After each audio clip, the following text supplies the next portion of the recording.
ان کافروں سے کہو کہ بھلا دیکھو تو اگر اللہ تمہارے کان اور آنکھیں چھین لے اور تمہارے دلوں پر مہر لگا دے تو اللہ کے سوا کون سا معبود ہے جو تمہیں یہ نعمتیں پھر بخشے؟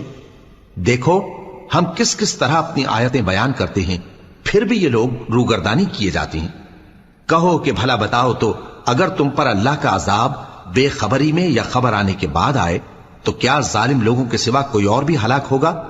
اور ہم جو پیغمبروں کو بھیجتے رہے ہیں تو خوشخبری سنانے اور ڈرانے کو، پھر جو شخص ایمان لائے اور نیکوکار ہو جائے تو ایسے لوگوں کو نہ کچھ خوف ہوگا اور نہ وہ غمگین ہوں گے، اور جنہوں نے ہماری آیتوں کو جھٹلایا ان کی نافرمانیوں کے سبب انہیں عذاب پہنچے گا۔